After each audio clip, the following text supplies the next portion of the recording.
చిచ్చి నీలాంటి వాళ్ళ దగ్గర కాపురం చేస్తున్నా, ఇలాంటి వాళ్ళని తెలియజేసుకునేది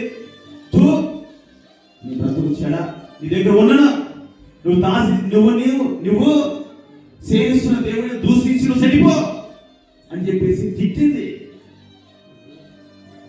అయినా కూడా యోబు తన భార్యను క్షమించాడు. మూర్ఖురాలు వలె మాట్లాడొద్దని చెప్పేసి అన్నాడు, కానీ మూర్ఖురాలు కూడా మాట్లాడలేదు. ఒక్కడే ఉన్నాడు, ఎవరు లేరు, ఒక్కడే ఉన్నాడు. దేవుని స్వరాన్ని ఎప్పుడు కూడా వినలేదు యోబు. పాపం చేయక ముందే దేవునికి సన్నిధిలో తన బిడ్డల నిమిత్తము, తండ్రి నిమిత్తము, తన భార్య నిమిత్తం వల్ల అర్పించే మంచి అలవాటు ఉంది. ఎంతో భక్తిపరుడు, యథార్థవంతుడు, న్యాయవంతుడు, చెడుతనాన్ని సైతం కూడా విసర్జించిన వాడు. ఏ పాపం లేదు యోబులోనే. తన భార్య దూషించింది, వెళ్ళిపోయింది. తన స్నేహితులు వచ్చారు, ముగ్గురు స్నేహితులు వచ్చి దూషిస్తున్నారు, మాట్లాడుతున్నారు.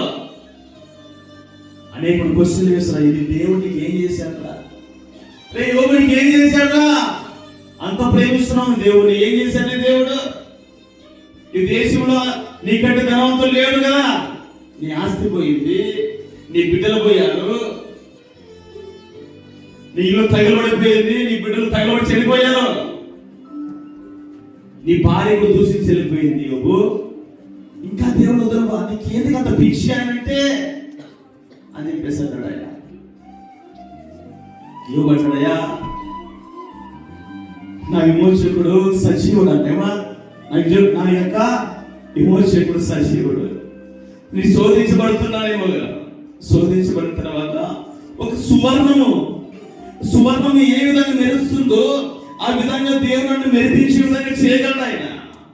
ఇనుప కలిములోన ఆ యొక్క బంగారంతో ఆ యొక్క కంసల వాడు ఏ విధంగా బంగారాన్ని వేరు చేస్తా ఉంటాడో, చేస్తున్నప్పుడు బంగారము కాలుతా ఎన్ని దెబ్బలు ఎంత కాలినా, ఎంత హీట్ చేసినా కూడా కరిగిపోతున్నా కూడా ఏమందంట, శ్రమ కాలి అది శుద్ధితో కొట్టి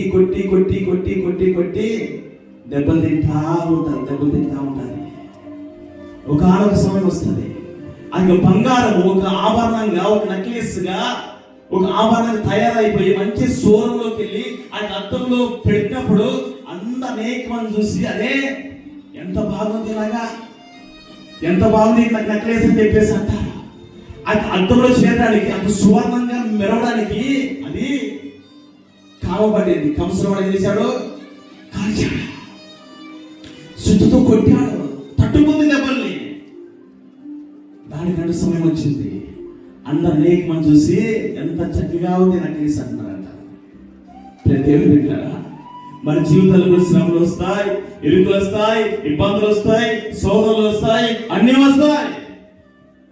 రావాలి కాదు, అన్ని వచ్చినప్పటికీ కూడా అతి శ్రమలో దేవుడి దగ్గర ఉంటాడు.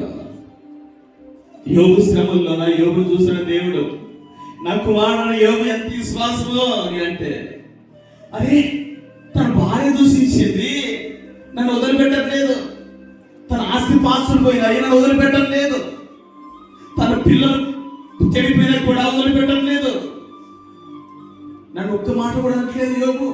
తన స్నేహితులు వచ్చి దూషిస్తున్నారు, హింసిస్తున్నారు, రే యోబు దేవునికి ఏం చేశారని చెప్పేసి దూషిస్తున్నా కూడా ఒక్క మాట కూడా నిందించడం లేదు యోబు అని చెప్పేసి చూసి సంతోషిస్తున్నారంట.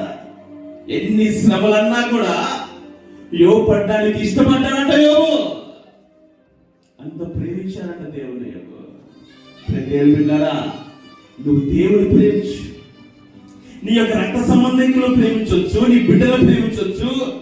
నీ అన్న నిన్ను ఏదో ఒక రోజు వెళ్ళిపోతాడు, నీ బిడ్డలు కూడా పెరిగి పెద్దవారైన తర్వాత, పెళ్లి అయిపోయిన తర్వాత కనీసం నీకు అన్నం పెడతారని కూడా గ్యారెంటీ కూడా లేదు.